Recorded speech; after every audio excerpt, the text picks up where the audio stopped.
So welcome, raising even healthier families. I know that that's the topic. When you first say that, it's I think it goes without saying that of course all of us want a healthy family, or even healthier family, because I feel like for most of us we feel like we already have a healthy family. So when you talk about raising even healthier families, one of the things that I think is so important to look at is just where we're at as a whole, because the thing about a trend is if you look at a trend, you can kind of tell where a lot of us will end up. And so currently, U.S. life expectancy for adults is 79 years old for men, 81 years old for women, which puts a general average, of course, at 80. The strange thing when you talk about kids is while they don't know the exact life expectancy of kids, the World Health Organization's current studies show that children born after the year 2000, their life expectancy will range anywhere between 68 and 74. So according to some of the newer studies, it's closer to 68, which is a full 12 years younger than their grandparents. And so the reason that I mention that is if you follow trends, unfortunately, while we have more medicine, we have more technology, we have more of a lot of the stuff that you would normally think of, we also have diseases being diagnosed at younger and younger ages. There's a few slides that I'll show here showing that children, for instance, that unfortunately pass away, let's say in a traumatic injury like a car accident, you can see plaquing in their arteries when they're 10, 12, 15 years old. You can actually, for children, since the 1980s, the weight or the amount of children that are overweight or obese has more than doubled. So heart disease, arthritis, inflammation, diabetes, to go along with some of the diseases that are somewhat, in my opinion, overdiagnosed. When you look at, for instance, antibiotic use, if you compare, for a lot of people, they'll come in and they'll say, well, my grandma ate whatever she wanted and lived till she was 100. How come that happened? While certainly there's no one answer, you have to look at, for instance, somebody that was 100 years ago, there was no such thing as an antibiotic. You couldn't even have an antibiotic when you were little. Now most kids get one by the time they're 1. Which might seem like a small thing, but what it does is it throws off their digestive system. It throws off their absorption. When you talk about how many kids are on stimulants, ADHD and ADD medications are in the methamphetamine class, so they long-term change your brain similar to what a methamphetamine does or what cocaine does. So again, it's a small dose every day over time, but can you imagine if you take that for your entire childhood and it changes your brain as it's developing, how can you possibly have the same level of health of somebody who doesn't have that? Antibiotics have the highest side effect rate of any prescription drug class. So when you take these antibiotics for kids when they get ear infections, when they have flu, when they get pneumonia, when they have this stuff, it might seem like a small thing, or this time it might not have a side effect, but unfortunately the cumulative benefit is very high. Asthma medications, most asthma medications are steroids. So when you talk about steroids make your body more brittle. Steroids wear out certain organs. Steroids dramatically increase your risk of diabetes because of affecting blood sugar regulation in your body. So how many kids take a puff of an inhaler every single day, or even a rescue inhaler, which is even stronger, and think about what that's doing to their organs as they're developing. And then lastly, when you talk about sinus and allergy pills, most sinus and allergy pills are designed to basically stop your body from being able to get out whatever it's trying to get out, and it just stuffs it. So when you take, this is why, for instance, something like Zyrtec has this thing called a rebound headache, because what happens is once you stuff enough of this in and your body can't get it out, eventually there's going to be even more symptoms or even more side effects if you take it day after day after day. And so when somebody's getting a skin rash, for instance, typically that's their body reacting to something that it doesn't like, or it's trying to push a toxin out. When you have mucus is designed in your body to catch whatever that bad thing is, whatever is coming in, whatever you're breathing in that's harming your body. That's what mucus is there for. It's sticky to catch it.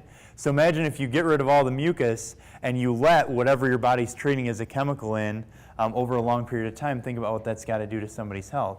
So this is true for children, this is true for adults, but those are some of the most common prescriptions or some of the most common things that are given. And so one of the big things about tonight is things that you can do so that you don't feel like you need that. Because if somebody's struggling to breathe, of course they need an inhaler, or they need something to protect themselves. If somebody was in a life-threatening situation, they had a huge infection, antibiotics may be necessary to save their life, but it's not supposed to be designed as something, as just a convenience or a pain-related thing. Some of you remember we talked about this a few months ago, but the first antibiotic was in the early 1930s, and it was a woman that was on her deathbed, and she was given one dose of the antibiotic and recovered completely, because they were so rare that the body would react that much. But now 2/3 of all antibiotics that go into most people aren't from a pill; they're from meat. They're from antibiotics that are left over in non-organic meats, because animals are fed these antibiotics to make it allowable for them to live in very close quarters, and so then it actually stores in their fat, and then when you eat those cheaper meats or those meats that have been fed a lot of steroids, a lot of antibiotics, you actually get some of those things. So to kind of get started, the big thing about this is, of course, healthy kids turn into healthier adults. So the healthier somebody is as they develop, the better their chances of being a healthy adult. Because we all know those sad stories of somebody having a heart attack in their 30s. Or somebody came in this morning and he had missed he had taken over this motorcycle charity race because one of his best friends had a stroke at 48. Worked at Chrysler, stroke at 48. So it's one of these things where all these stresses do lead to diseases younger. Alzheimer's, dementia, diabetes, blood sugar. Many of these things are linked, and a lot of people don't realize that. The only thing that I want everybody to look at, so Ritalin was one of the first ADD or ADHD drugs. Can everybody see the first 4 letters next to it?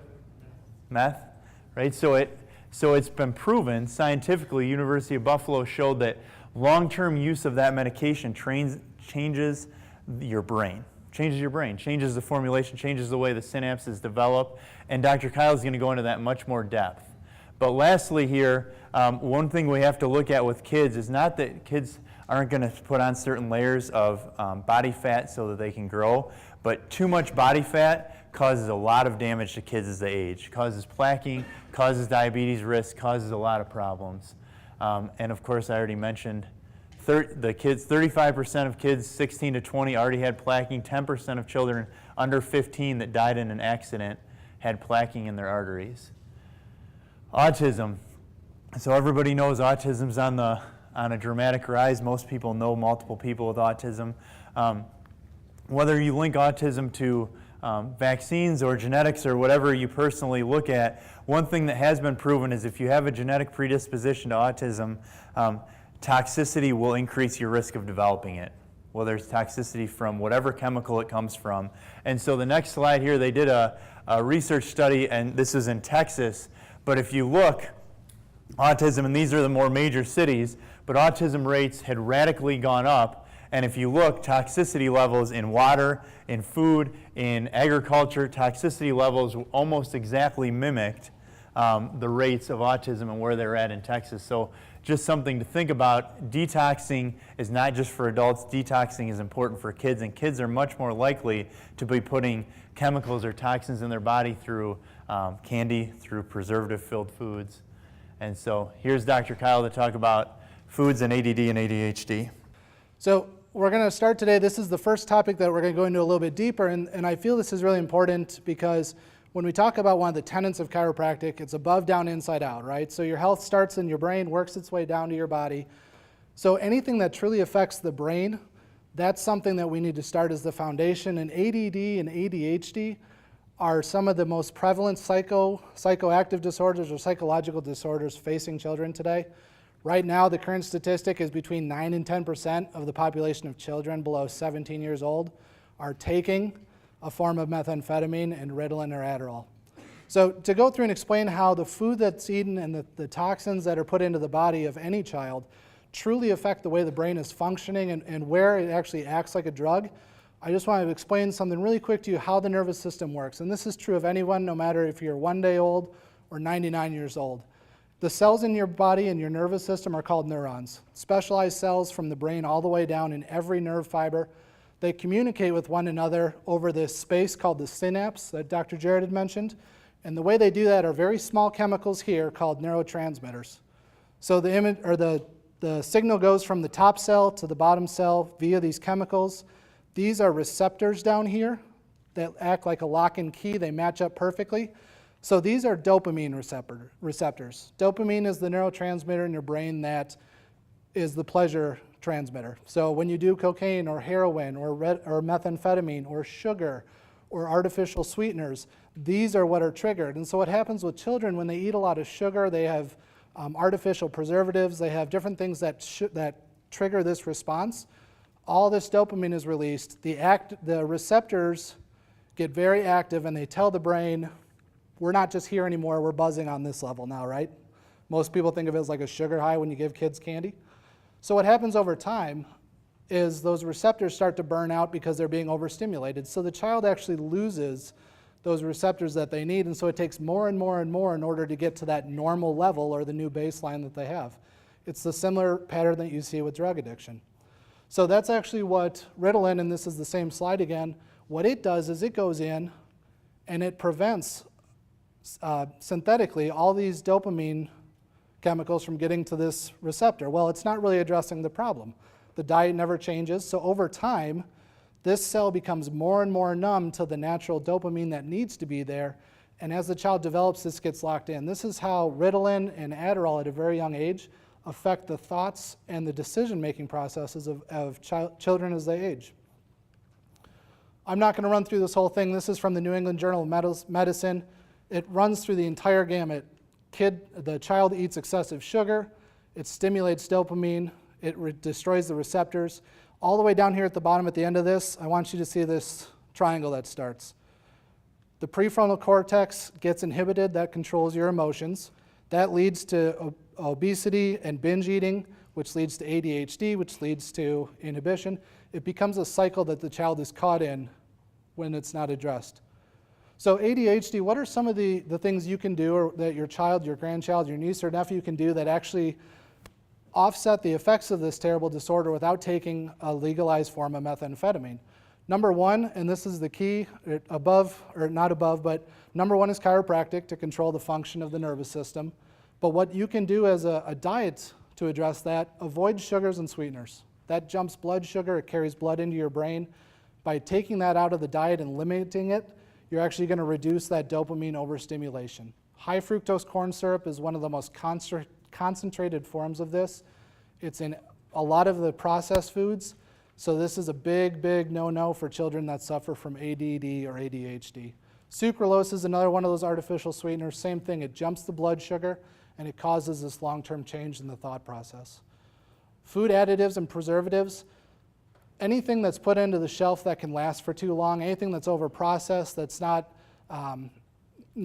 from a farm or one of the more natural selections out there, it's going to have certain things in there that make it last longer. And one of the biggest offenders for this is food coloring. Food coloring adds nothing to the food. It's just there to make the color look better to you. Red 40 is the number one food coloring that actually affects thought processes, ADD, ADHD. It's actually synthesized from petroleum. So again, you're putting into the child something that's made from oil just so that their Fruit Loops look a little bit more red, the salmon looks a little bit more orange, whatever it might be that it's being put into. The other thing you can do with their diet is proper supplementation. Now, B vitamins are the most important group of vitamins overall when it comes to neural function. B12 is good for building up the fatty layer that needs to be around the cells, as well as omega acids. So a good omega supplement is also vital. B6 that you can find either on its own or in a B supplement comes naturally from wild tuna, wild salmon, grass-fed beef, and green leafy vegetables. You'll notice a lot of these fall in line with what's considered on the advanced plan and core plan. Not only does it help with hormone regulation and weight and all these other things, it actually helps the way that your child's brain is functioning and developing. The other big one for a child that has ADD or ADHD, avoid dairy milk specifically. It has in a protein called A1 casein. It reacts similarly to sugar in the body. It stimulates blood sugar spikes, and so it activates the sugar councils of the brain. So avoid dairy milk, but again, almond milk or coconut milk is going to not have this protein in it. So we're going to go through Dr. Alex, is going to come up into some more detail of what a lot of people think of with children's health, which is colds and flu heading into the school season, and some of the natural remedies that are available. All right, so when it comes to a natural cold, the flu comes from a virus. Same thing with a cold. And although a lot of times we tend to go to the medical doctor, or you want to drop the fever as quickly as possible, a fever is actually healthy. Your body's raising the body temperature to actually kill off the virus. And so this is a list of the things that I personally do and what I would recommend all patients do if you feel like you might be coming down with something. First thing is to come in for an extra adjustment. It's been shown time and time again that a chiropractic adjustment, other than allowing your brain to get through to the body to function, it also will almost immediately boost your immune system, where it's going to raise white blood cell production as well as interleukin-2, which helps to affect the white blood cells on how they fight and kill off these viruses.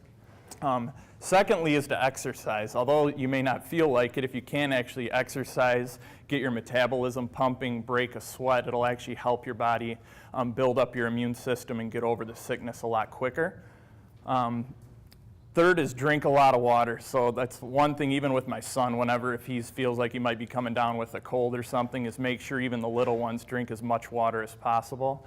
Ideally, you should drink 8 ounces every 2 hours at a minimum, if possible for that. Make sure to get enough sleep. Your body does a lot of its healing and rejuvenation while you're sleeping. So recommended if you feel tired, sleep. Don't fight through it or stay awake, or unless you absolutely have to. Ideally, at least 8 to 10 hours of sleep. Next would be to increase your vitamin D and omega-3. You should be taking these on a regular basis. If you're already taking omega-3, you're getting your adjustments, you're taking vitamin D. The whole purpose is if you can build up your immune system so you're naturally strong, then you won't get these things. However, if you do, for some reason, get a cold or get a flu, if you can actually increase your levels of vitamin D and omega-3s, it'll actually help you to get over that a lot quicker. With the extra adjustments, a lot of times you'll notice some of you may even as patients since you've started realize you don't get sick nearly as much as you get adjusted, or now that you do get adjusted, or if you are sick, you get over it in about half the time. And that's because it's actually allowing your body to fight those things a lot quicker. Oil of oregano is actually, well, I skipped on avoiding any sugary food or drinks. Sugar is just toxic to the body. It's actually causing your immune system to be suppressed. So you want to avoid those things. Even if you say, oh, I want to drink more orange juice. Well, orange juice is a lot of sugar, although it does have some vitamin C in it. I'll go through that on the next slide or two, is that you can get a lot of vitamin C from fruits and vegetables instead of the concentrated juice. Oil of oregano, whenever I feel like I'm coming down with something, make sure to take oil of oregano. Oil of oregano is actually an antiviral, antibacterial, antifungal, and it'll even kill off parasites. So it's something to take if you feel like you're suffering from anything, or if you feel like you might be getting something or everyone around you is, you want to make sure to take that. One thing to keep in mind is with oregano, it is more of a medicinal thing, so you can take it more on the skin as an oil where your body will absorb it, but if you're taking it orally, it's recommended you only take it about 10 days in a row. You don't want to take it daily as a preventative thing. And then also one other supplement here, which I've told a few patients, which myself personally I take, is called Kyolic garlic. You can actually get that at, I know for sure Nutrition Works in Rockford, right across from Don Carter bowling alley. They carry it, but garlic has great properties as far as fighting off infection, and this brand Kyolic is aged garlic, so it has more properties, beneficial properties of garlic, but it also doesn't have that garlicky taste or flavor, and you can just take the capsules. But with the immune blend that it also has vitamin C, it has oil of oregano in it, it also has healthy mushrooms, as well as astragalus root, which are things that are all going to help to get your body to get healthy a lot faster. So naturally, with if you can follow along, like in the book, The Advanced Plan, the more on the left side here, these are things when you're not feeling well and you're trying to recover as quickly as possible. Try to eat light. Don't force yourself to eat these foods if your body doesn't want it. Sometimes fasting is one of the best ways for you to build up your immune system. But start off with light, easy foods, things like soups that are made with more like a bone broth, cooked vegetables, things like herbal teas. Drink as much water as possible, like I mentioned on that last slide there. Here's a healthy drink you can even do to help. It'll help make sure you're hydrated, but also decrease mucus production in your body. If you heat up about a cup or 8 ounces of hot water, then you can add lemon, a tablespoon of honey, and then a teaspoon of cinnamon, and drink that throughout the day. So it'll actually taste good, but also it's going to keep your body hydrated and help fight off any type of infection as well. And then ginger, garlic, onions are all healthy, natural immune boosters as well. You can make ginger tea with garlic. You can add that into spaghetti for the kids. Just add it into things that they'll eat. Things you want to avoid, sugar, as Dr. Kyle went through. We all know sugar. Ideally, we want to avoid sugar as much as possible. Fruit juices, like I mentioned with the orange juice, although it can have some vitamin C in it, it is also a lot of sugar, so it's better if you can get it through natural fruits and vegetables. Conventional dairy, so conventional dairy actually increases mucus production in your body, so you want to stay away from that as much as possible. Caffeine actually decreases the amount of electrolytes your body is going to absorb, so you want to try to stay off caffeine while you're sick as well. And then avoiding processed foods. We all know when you're sick, it's not the most wise decision to go to McDonald's and get a Big Mac or something. However, yeah, the more you can stay away from these processed foods and chemicals, overall, you'll notice you get healthier a lot quicker. Those would be the top recommendations I'd recommend everyone to do. However, if you're struggling with still feeling sick, wanting to add some more natural things without going to the doctor, getting on antibiotics, things like that, here's a few extra. Vitamin D, as I mentioned, you want to increase your vitamin D levels. Vitamin C, although, as I did mention earlier, you can get it from things like orange juice. The best is if you can get it from fruits and vegetables. So things like even you see here, peppers, things like kiwi, you can get it from strawberries, tomatoes, even things like broccoli are the top fruits and vegetables that have the highest amounts of vitamin C in them. Echinacea is another one you can get at any of the health food stores. A lot of times they'll have even a tincture you can take. For kids, unfortunately, it tastes terrible, so it might be hard to get them to eat that. However, it does have great benefits. It's actually shown it cuts the chance of catching a cold by over 58%. In another study, it actually reduces the duration of the common cold by a day and a half. As well, up until the 50s, it was used medically for a lot of things. Until in the 50s, antibiotics started becoming popular, so now you don't hear about that as much. But those are both healthy options. If you're wanting to, don't feel like the things that we recommend everyone do is helping, you can just add those as well. Elderberry, so elderberry is actually a berry from a tree that's grown in the US as well as in Europe, but it can actually deactivate the flu virus. It's high in vitamin C and vitamin A, and it also has a lot of immune boosting antioxidants. Oil of oregano, Dr. Kyle will go through that a little more in detail, but that is, like I mentioned, very good at antibacterial, antiviral, antifungal, as well as any type of parasites. It'll kill that off as well. And then lastly is zinc. So zinc is a micronutrient. It's actually a mineral, trace mineral that your body needs for 100 different things, but one thing is for even like wound healing and for healing. So with that, you can take zinc supplements. However, the top ways to get that through food are through grass-fed meat, things like lamb, kefir. You can get it through garbanzo beans. Cashews are all high in that as well. So those are a few things just to focus on to naturally, if you can get your kids to eat those things, to naturally heal from the common cold and flu. Dr. Jared's going to come up now and actually go through some natural ways to help with allergies as well. All right, so how many people knew broccoli was high in vitamin C? That's good, good, good. One more pop quiz question. Who can tell me why are you not hungry when you're sick? What's your body doing? Spending all your energy fighting the infection, right? So if we're listening to our body and functionally, your body is trying to spend all its energy or all its resources to work on your immune system to kill the infection. And that's why you'll notice as you start to heal the infection or feel better, your appetite comes back, and typically comes back very strongly because your body's ready to spend some of its energy now replenishing, repairing, and refueling. So to start with allergies, I think allergies is a very common thing a lot of people deal with. Let's go back to the beginning with talking about mucus. So mucus is your body taking something that it doesn't like and trying to keep it out. Now, that's coming through your sinuses, but also when you talk about a few things, first of all, allergies are treated most often as an inflammatory response. So something's making your body inflamed. Now, the trick for most people is figuring out what. So why are your sinuses congested?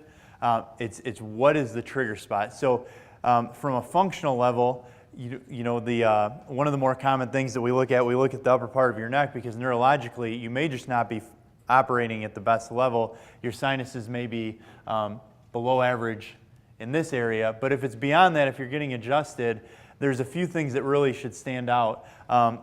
Environmental allergens and then food allergens are two things that are very common. So with foods, you can be allergic to anything. I mean, your body could have become sensitive to a lot of different things, but the two most common things, and this is recognized both in the natural community and medically, the two most common things that people are sensitive to with food are gluten and dairy. Two most common things. So if somebody, even if you go, let's just say you take your child to the pediatrician and they notice that they have a food allergy without even ordering a food allergy test, the most common thing that's recommended is try cutting out dairy and then cutting out gluten and then try cutting out both.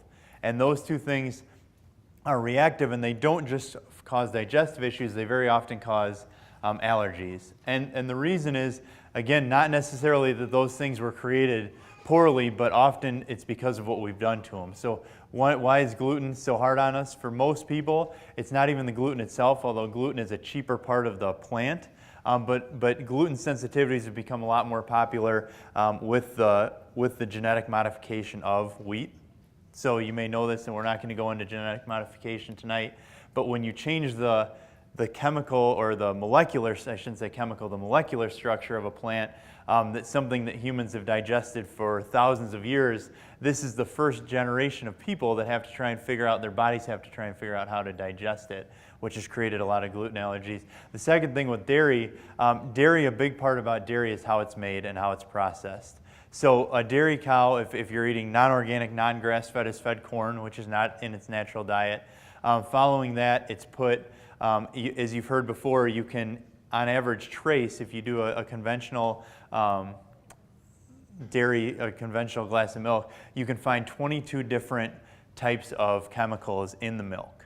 So you can find steroids, antibiotics, and a whole bunch of other chemicals. Why do they get steroids? They get steroids so they make more milk, antibiotics so they can be in close quarters. You know, everybody's kind of is everybody starting to see a theme?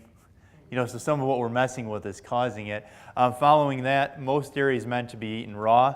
And so since we pasteurize dairy, it changes the shape of the proteins, it kills off a lot of the calcium or the usable calcium, and so your body looks at it and it's a completely different food substance than it was the way it was originally created if you were going to drink milk from a cow. Interestingly enough, while dairy, especially from cows, is really hard on people, for many people they can switch to goat's milk, which are much more sensitive and can't accept or can't handle as much of the things that they do to cattle, and goat's milk will be much higher in the digestible realm, which is kind of interesting if it's two different animals. So those are two things to cut out. You can get food allergy tests if you feel like your sinuses are related to food allergies. You may have become sensitive to, for instance, mold. You could have become sensitive to pollens. I mean, most people understand that. Now, to talk about a few natural things, the thing that I didn't put up here that's been mentioned over and over is the higher inflammation level, the more your likelihood to respond to allergies. So not just gluten and dairy, but the more sugar and the more chemicals somebody consumes, the more likely they are to respond to an allergy or to have sinus issues. The other thing is stress, specifically emotional stress. So if you notice, the more stressed out somebody is, typically the weaker their immune system, and therefore the more likely they are to be fighting something off. So a few things you can do. One way to clear your sinuses is peppermint oil. So without going into a whole lot, and Dr. Kyle is going to talk about how to use peppermint oil, but peppermint oil will make if you put it on your tongue, will make your sinuses drain. So it's going to get out whatever that is that's in there, and it's going to be a lot more comfortable. Another thing is steam. So if you rub your sinuses specifically, like let's just say when you take a shower, or when your kids are taking a bath, if you have the shower head on and it makes steam, when they breathe the steam in, it's going to loosen that up, and what you're trying to do is blow the stuff out, get whatever's being breathed in back out. For adults, for instance, with outdoor allergies, a good idea after you mow the lawn would be to shower after you mow, because get all the dust, get all the pollen, get all the mold off and back out of your sinuses, and then your body doesn't have to digest it. I already mentioned in the beginning, the hardest part about most allergy medications is long-term, they perpetuate the problem. They hold many things in, and if it's held in day after day, it's going to eventually have to get out, and that's where people start to have more and more issues. Now, the next thing, infant formula. Did everybody get that sheet with the infant formula? I think this is such an important thing to pass around or to give to a friend. So I'm going to go through 3 basic things about breastfeeding. In fact, if you notice, if you go to the hospital, breastfeeding education is a huge part of when people have a baby. So Dr. Kyle actually brought this to the office. So there was just recently a UNICEF study that showed that if a baby is breastfed within the first 2 hours that it's alive, it decreases its risk of SIDS, of sudden infant death syndrome, by 40%. The colostrum from mom has the best overall effect, better than any drug, any vaccination, any other intervention. And that's why a baby's typically given to mom, if possible, right away, because it's so good to give the natural antibodies from mom to the baby to start lining their digestive tract, to do that. But it's the sooner they're born, the better. Now, to talk about formula, why would you take time to order all that stuff, to drive to 2 different stores to make formula? I'll tell you, it's very easy. The biggest pain is getting all the stuff. It just is. Some of it has to be ordered online. Some of it you have to go to the grocery store. Some of it you go to the health food store. But the thing is that when they've studied breast milk, babies, when they're growing, of course, one of the biggest things they need is fats. For brain development, for neurological development, for skin development, every single cell in your body is surrounded by a layer of fat. Breast milk, on average, has 38 different types of fat. 38 different types. I bet for most people, you didn't even know that you could name 38 different types, right? I don't think I could name 38 different types anymore. But there's 38 different types of fatty acids that are in breast milk, from very, very small to very, very long-chain fatty acids. The most that any formula that you can buy in a store or order online, the most that any formula has is 2. It's 2 different types. So when you talk about growth and development and health, the different types of fatty acids are essential. And if you look, that's why there's so many different types of fats being dumped into that, is because within each different type, coconut oil, sunflower oil, olive oil, all these different types, within them there's multiple types of fatty acids in that. So one really good test and to do is if you've ever changed a baby that eats breast milk when they're very young, typically it doesn't smell a whole lot, or might even have a slight sweet smell. Not saying it smells sweet, but you know what I mean. But formula typically has a much stronger odor. I'll tell you, this formula recipe that you have here, the baby, when they're young, in the first several months, there won't be an odor. There's enough digested that it doesn't have the odor similar to breast milk. So I'm not saying it replaces breast milk, but it's the best alternative if you need to, if mom's going back to work or she's having trouble producing or whatever it is. So it's a really, really good and important thing. The last thing to mention about why it would be important for breast milk or even storing is that mom has, when the baby feeds, every single time a baby eats, the breast milk changes. Every single time. So they've shown that mom has 20 different receptors when the baby goes to feed that will take the baby's saliva, just like if you were doing a test with a thing to see what the baby's deficient in, and then her body will change to make a different milk based on what the child needs, isn't that cool?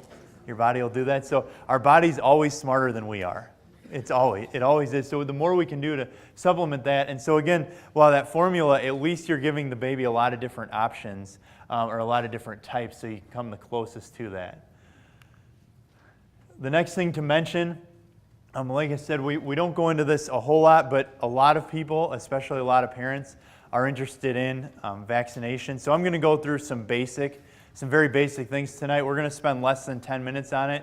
If you're interested in the much deeper analysis, I have books at our office that I'd be more than happy to loan you that have not a negative or positive, just a pure information. And so you can read it. My only caveat is if you borrow a book, I'm going to quiz you. So you have to read it. It can't sit on your shelf. But we have dozens of them. So if you want one to go into more depth. So the couple things that you really have to look at are risk-benefit analysis. So what's the risk versus what's the benefit? I would caution you to look at something like the chickenpox vaccine, and somebody tell me how many people die from chickenpox, and then how many people it's just life-saving and essential to take a chickenpox vaccine. Because here's the big part about it. For people that do have strong reactions to chickenpox, it's when they're older, and people who are vaccinated with the chickenpox vaccine have twice the risk of the late in life reaction that's closer to being life-threatening or serious than people who come in contact with it when they're 3, 4, 5, 6 years old and create a lifelong immunity. Not to mention that there's heavy metals and there's multiple other things. So I always use myself as an example. People that are in their late 20s, 30s, and even early 40s, if you were vaccinated, which most of us were, including myself, you would have received less than 1/3 of the amount of vaccines that are on the current vaccine schedule. And what I use most often is the example to think about, if somebody has a glass of wine at dinner, how many people are going to get very sick or have problems? Nobody, right? Very, very few. But what if they have 20 glasses of wine? And so this is the debate. So the MMR vaccine has up to 6 different types of vaccinations given all in one shot. So it's one shot, 6 doses, and if you compare that to alcohol, it'd be like having 6 drinks all at once. So which one's more likely to cause a problem? Does everybody kind of see that? So when you're debating this, the next one example is, when you look at these things, you have to debate, am I in the risk factor group? So hepatitis B, in my opinion, is one of the top ones to talk about, because hepatitis B is a sexually transmitted disease or IV needle condition. That's what you get it from. So our country is the only country in the world that gives hepatitis B when a child's born. The only one. And so the thing about it that it's kind of discouraging is it typically wears off within 5 to 10 years. So how many 5 to 10-year-olds are at risk for an STD or an IV needle, right? So I know I'm making this kind of one-sided. I'm sorry, I'm a little. But when you look at that, so it's given because if your children are given that because it's just a standard.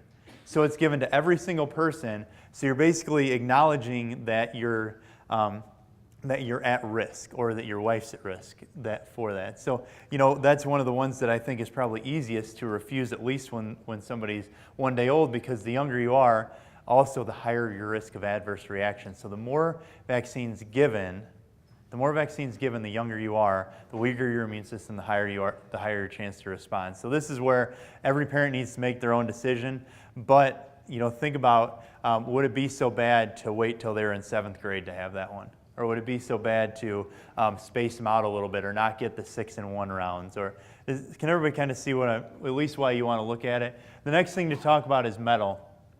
Metal in vaccines, the reason why green vaccines really don't exist is vaccines are ineffective without metal.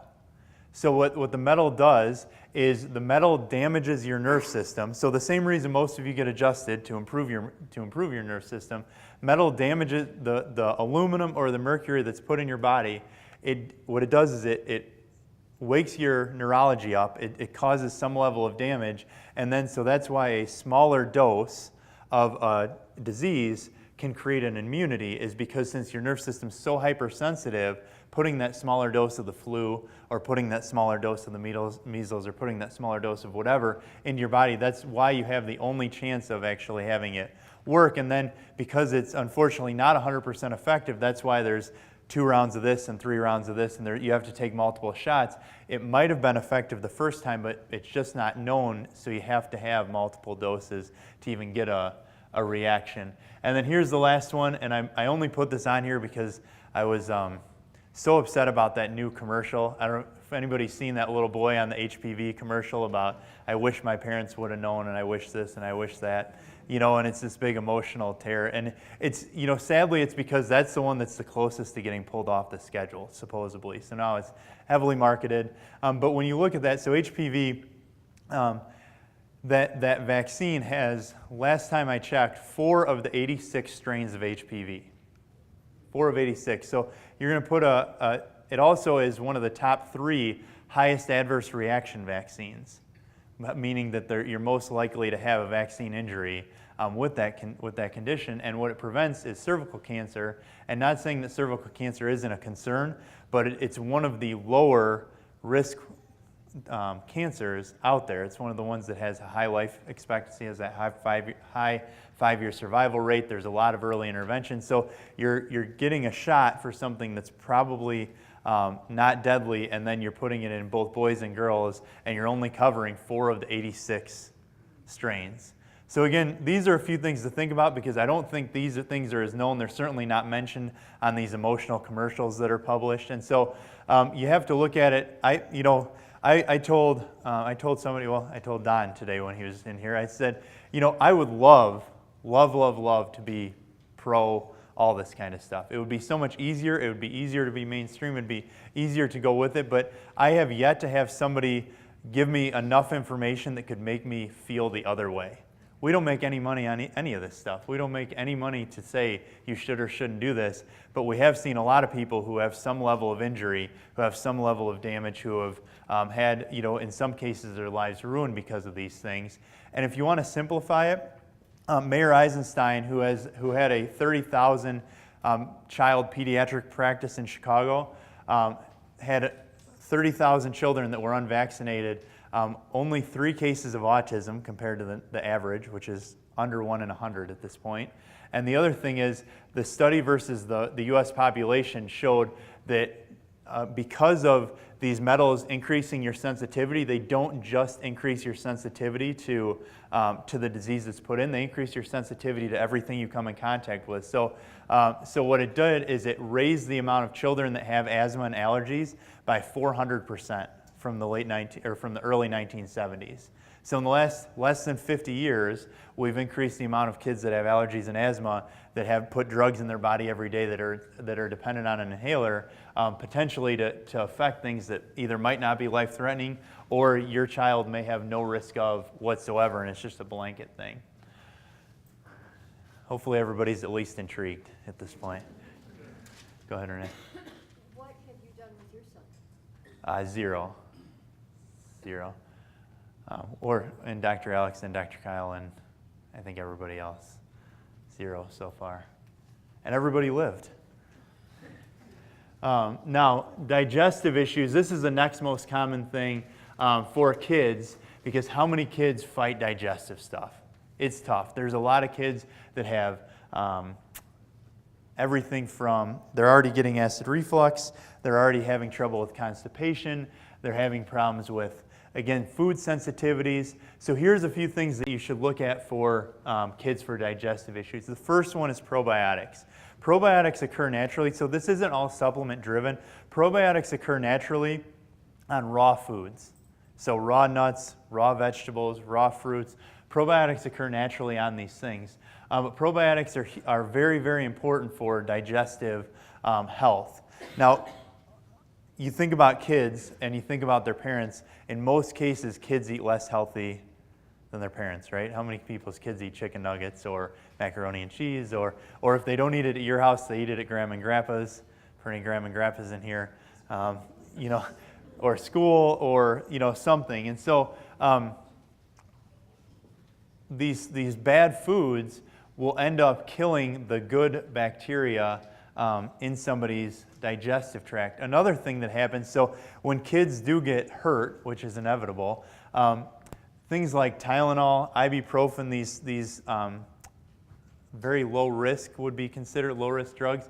Ibuprofen or NSAIDs, Advil, even for kids, they're actually shown, once it makes it through your stomach, they put little holes in your intestines. So they actually burn into your intestines. And what that can do is, for food sensitivities, if food leaks through there, that's why you can develop allergies to weird foods. That's why you can develop an allergy to cantaloupe. That's why you can develop an allergy to different things like that, is because if you have holes in your intestines, it'll go through there, and that's what leaky gut is. If you've heard of leaky gut, that's what leaky gut is you have holes in your intestines and food leaks through, and then your body treats it, instead of a food, it treats it as an allergy. So here's a couple of things you can do. One, supplement kids with probiotics. This is most important if they ever have to have an antibiotic. So if you hear the word antibiotic, the first thing that you should think is probiotic after. That's what antibiotic, probiotic. That's the first, your brain should just do that. So as soon as if a kid has to have an antibiotic for whatever reason, if they replenish with probiotics, what antibiotics do is they don't just kill the sinus infection or the lung infection or whatever, they kill the bacteria in your digestive tract. Your digestive system is lined with bacteria, and when it kills the good bacteria over time, the bacteria that are resistant to the antibiotics overgrow. And those bacteria will affect food absorption, they decrease immune system function, and so probiotics after antibiotics is huge. The next thing is, if you already know your child is, or yourself, if they get bloating when they eat healthy, if they fight off reflux, if they have trouble with rotating between constipation and diarrhea, which is more common in kids than you'd think, you may need to supplement with Max GI. That's going to cleanse the digestive system. So in an adult, what we recommend is they do it for 2 months. They do 1 bottle per month. They do 2 months, they cleanse, and then they use probiotics after, and then it's typically healed. With kids, you want to do it more gently, so you want to do half as often. So you want to do half as many. And you're not going to start that till they're about 5 years old at the earliest. But cleansing children. The next thing to talk about is damaging foods. So we already talked about meats, but things like food colorings like red 40 and yellow number 3 and the blues and these things, they poison or they can damage the digestive tract. So this is the stuff that sits in Mountain Dew. This is the stuff that colors candy. We had somebody come in, little guy, I want to say he's like 8 years old, and he came in and he started to get adjusted for ADD or ADHD issues. They changed his diet. He did great. And then he was at, it's not the Boys and Girls Club. So the Boys and Girls Club had this big event. And so every single event, it was like this Olympics thing. Every single event, every single time that they went in, every single time they did something right, they got a prize, but the prize was candy, and it was food-colored candy. And then the thing is that because it was unregulated, this little guy ate every single piece that he got. You can imagine, he came in, you would never know that he had gotten rid of that ADD, because for that short amount of time, for that afternoon, every single symptom came back, because those chemicals, not only do they go here, but they can go here. So they can cross into your blood-brain barrier. It's one of the reasons they're addictive. And when Dr. Kyle was talking about synapses getting excited, it's what creates addiction in drugs. They basically overstimulate, so it's almost that jittery effect, if you've seen that in kids.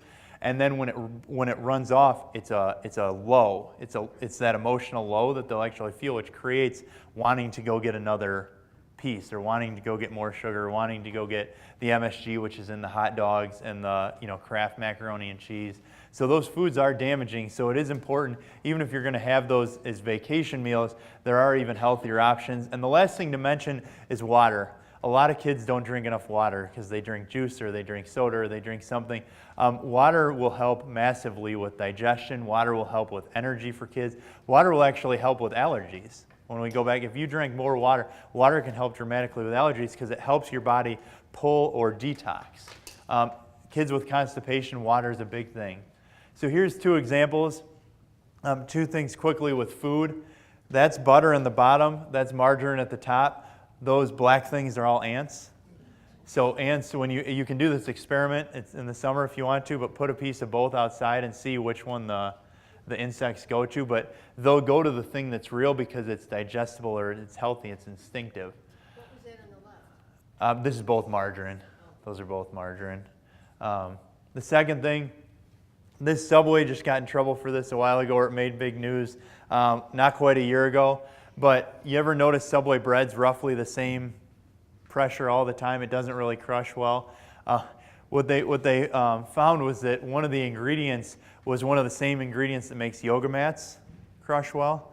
You know, crush and go back. And so that's what helped keep the buoyancy in the bread. But yet, it's Subway.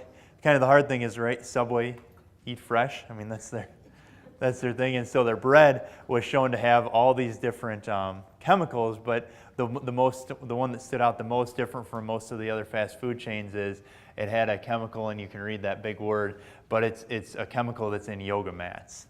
You know, so talk about even when you're trying to eat healthier, you really have to be careful because a lot of conventional food does things like this to create consistency over time. So what's being passed around right now, we haven't done a recipe night since the spring, so we're doing a recipe night in a month. It's on the 19th of September, and so what we do is we cook for you. It's really great. So we're going to cook 7 different things, all related to eating healthy. And you come in, you try them. We talk. It's our nutrition one-on-one class. They're all of the foods to eat. Anything that you should learn about nutrition. If you heard the advanced plan mentioned and you don't know what that is, we're going to cover that. And we have a different menu every single time. So even if you've been to 10 of them, even if you just like coming for the food, come again. So. But it's right here on September 19th, so those sheets are being passed around. Now let's talk about supplements. So most adults know they should take a supplement. Almost every woman that's ever come in that's been pregnant says, where should I get a great prenatal vitamin? How many women here took prenatals? Almost everybody. Almost every, right? You take prenatals because vitamins are so essential for human growth, and a lot of people don't get all the vitamins. And so I think where sometimes we miss is then if it's essential or it's very, very important why the baby is developing, wouldn't it make sense to then continue to take vitamins while they're growing from birth until forever? So a lot of kids, I know a lot of adults who take vitamins and that a lot of their kids don't, and the biggest reason is either lack of knowledge or taste. How many kids just won't swallow that multivitamin? You know, they're just not going to do it. So finally, and of course, Maximize Living, just to spite me, did not get it here in time, but we finally have a kids multivitamin, and that tastes good. So we finally have a kids multivitamin. If you're giving your kids Flintstones, you have to switch. I mean, not because I want you to switch to ours, but Flintstones, for instance, is full of, we've already covered this so many times, but it's synthetic vitamins with red number 40. Flintstones, when you put it in water, Flintstones vitamins have tar. They have all sorts of junk fillers, sugars, and food colorings, and so it's just, and they're synthetic vitamins, so they really don't work anyway. But we have a kids multivitamin that tastes great. You may have noticed we also have kids detox. So if you feel like your kid just really needs to flush some stuff, they're having digestive issues, they're having allergies, you want to help them with their asthma, whatever it is, or you just know that they used to eat a lot of that stuff before you started to switch some of your dietary things. The children's detox is tasteless. So you can put it in with their smoothie, you can put it in with food, you can put it in with applesauce, and it's a really great thing to do. We also have an omega-3 vitamin D blend. You know, when kids are developing, one of the most important things is to have healthy fats for brain development. It's actually, healthy fats are shown to help with memory. They're shown to help with dementia and Alzheimer's as somebody ages. So whether it's an adult multivitamin, a kid's multivitamin, in my opinion, it's a minimum for pretty much every person unless they eat completely organic, completely healthy, very close to being raw. You probably need a multivitamin for all ages. I already mentioned detoxing. If you deal with skin allergies, if you deal with really any of that kind of stuff, detoxing can be a huge benefit because detoxing gets whatever that junk is that's trying to come out through your skin. It helps get it out through your digestive system. So detoxing is really vital. And the hardest thing is it's impossible to be perfect. It just is. It's impossible to be perfect. So detoxing is very important. And let's talk about, why do so many kids get adjusted? I know many of you here, your children get adjusted. It can start all the way from birth. Now, I wanted to use just a couple of quick examples of things that you should consider. The way we're built, how we talked about how breast milk changes based on a kid's need. When a child is born, their discs are already in place. So their pads for handling pressure, for compaction, are already in place. However, children, when they're born, their ligaments, part of their bones are cartilage, and their ligaments are very weak, very, very weak. And so children, if they get stuck, if they have to be pulled out, they're much more likely to be injured compared to if they're pushed out with nobody touching their head, nobody pulling.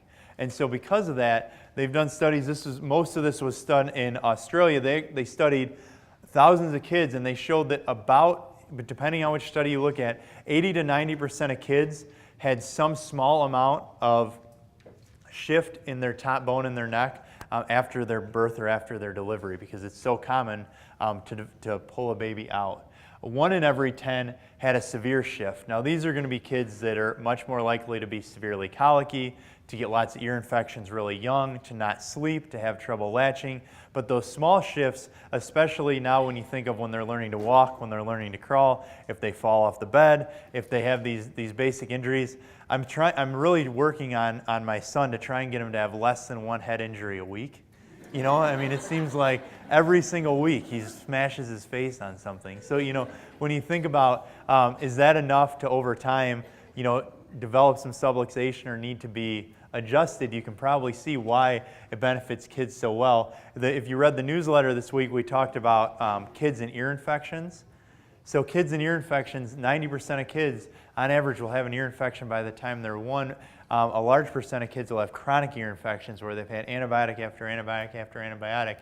A study done, again, showed that the sickest kids, the kids that had ear infection after ear infection after ear infection, once they received a series of adjustments, and actually the number was 10, over 80% of those kids didn't have a recurring ear infection after that. So they stopped having these ear infections. So how can that possibly be if ear infections are all viral, or if they're all bacterial? Well, it comes back to your body's ability to fight it off. It comes back to your body's ability to have the fluid move between your ears and your sinuses. So that's why so many kids get adjusted. You've heard me tell this story so many times, but on average, if you're adjusted for 5 years or more, your immune system literally doubles. The amount of immune system markers that you have, your likelihood of getting sick. The last thing about the neurologics here, these are twins. These are twins, so we've used a couple. So perfect 45-degree curve. The other twin was injured. In this scenario, they had the same amount of drugs, they had the same amount of vaccinations, they had a similar birth, but one was injured and neurologically was much more sensitive, and that twin in this example regressed into autism. I have a friend of mine, he's the one who republished this infant formula. He had twins, had a similar issue. He's a chiropractor. Maximized Living chiropractor, actually, is before he was in Maximized Living. There was a study, this is the only time this has happened, but it was from Russia, and it was just one kid, because this is the only time it's happened, but Siamese twins, where they were the same from the waist down, but they had 2 different nerve systems, they had 2 different spines, so they had 2 legs, but they separated here. And one child would get consistently sick more often. And why was that? How could, if the one child's sick and you're attached to that other child, how could that other person not get sick? Well, they had 2 different nerve systems, which meant they had 2 different immune systems, so their sensitivity to getting sick was radically different. So there's just a few reasons why so many people get their kids adjusted and why I think it's such a great thing. So of course, we see kids for asthma, we help kids with allergies, we have kids with all sorts of stuff, but also we adjust a lot of children just to truly be healthy. So here's a few things coming up. If you know somebody that deserves to hear about how to be healthier, that's been looking for answers, been checking things out, of course, they can always just call in. But once a month, we always have a community dinner. The next community dinner is 2 weeks. It's 2 weeks from today. It's on the 22nd. And so the doctors and I rent out a room at Thunder Bay Grill. Many of you have been there before. But we talk for about 20 or 25 minutes about how we help people get healthy. We pay for dinner. It's a great way to expose somebody to maximize living in natural health care. Recipe night we already mentioned. So recipe night's coming up here in just over a month. That's a very fun night, and like I said, you get to eat while you're learning. And then lastly, we tentatively have set up for those people interested in helping certain things with essential oils. We tentatively have a class set up on the Wednesday the 28th. We'll have a sign up roughly 4 weeks out, so it'll come out the first week of the last week of August, the first week of September. But Dr. Kyle is going to come up and talk for about 5 minutes about essential oils, or how you use the most basic ones. At the end tonight, once we're finished, I want to mention a few things. First, if you have any questions about specific issues, about kids, about yourself, I'll be standing up here right in the corner right over here. Dr. Alex will be in the back. And then if you have specifically essential oil or that type of stuff, come talk to Dr. Kyle. Also, I wanted to mention the table in the back is Premier Home's cleaning service. They come in and they get adjusted, but if you're interested in a cleaning service, they use all non-toxic products. They use essential oils. They use things so you're not going to absorb chemicals, but yet they do a very good job. So with that being said, I hope everybody learned something tonight. I hope you took good notes. We are having this professionally taped again, so if somebody couldn't be here, if you want to forward it to them in 2 weeks, we will have this up on our YouTube channel. And for those of you that didn't know we had a YouTube channel, we have a YouTube channel. It's called Chiropractic First of Rockford. That's all you have to type in on YouTube. And every one of our talks for the last 2 years is up, and the last 2 will be done where you'll be able to hear everything, because we now wear 2 mics, so it goes right to them, and they do a very nice job. So thanks for your time tonight. All right. 2 weeks, no pressure for the guy that runs the YouTube channel here. That's me. All right, so I want to go through a couple things with essential oils. You heard a couple of them mentioned throughout the night with immune function, with sinuses. I want to go through just some of the key ones that are the safest for children, that are the easiest to use. The truth is they're powerful and they're effective. And just like anything that's powerful, if it's not done correctly, there is a chance that the child is going to have a poor reaction or even have an allergic reaction to some of these.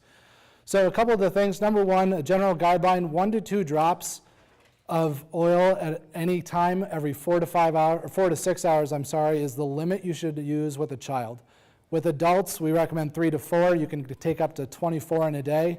With children, you're only going to be taking about 6 a day at most. Again, it's because their skin is so sensitive. Their bodies don't need as much oil because they're much smaller. So we want to avoid those adverse reactions. So that means, 3 to 12 drops would be the maximum for each day. Limited or very little before 3 months.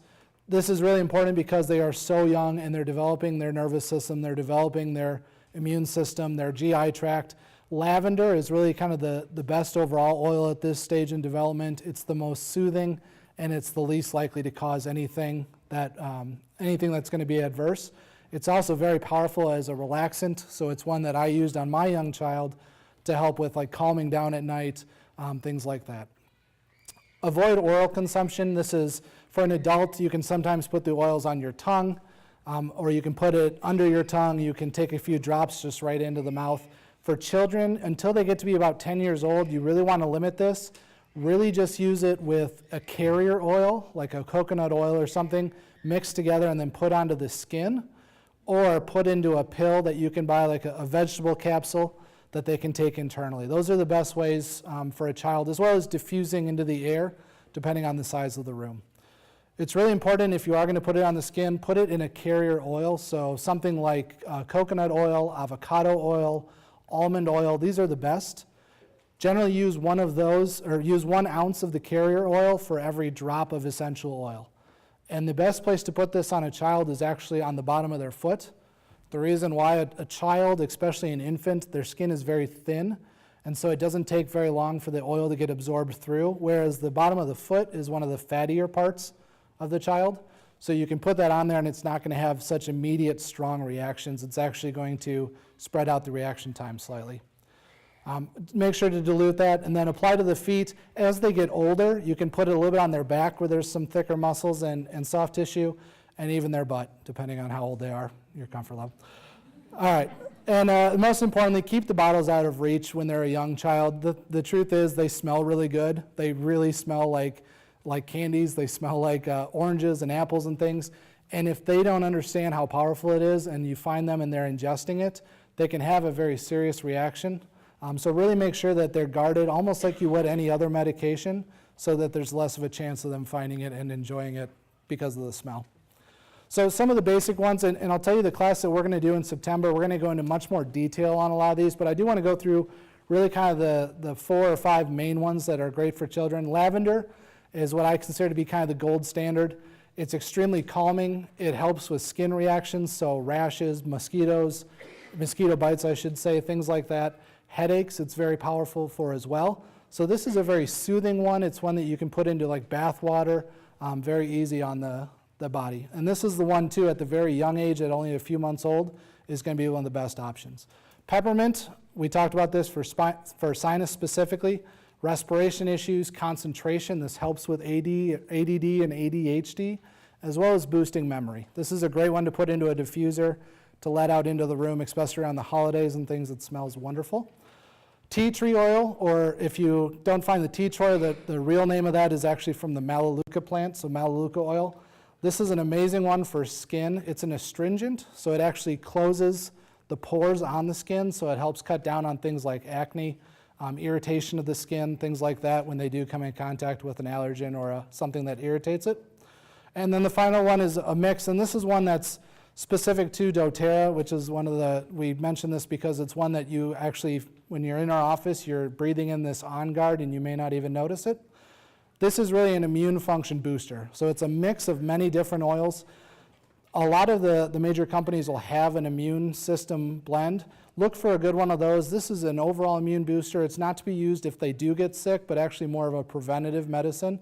But it certainly can be used if they are having some symptoms as well. So these are really kind of the basics that I'll go through tonight. Like I said, much more detail on the 29th of September at that class.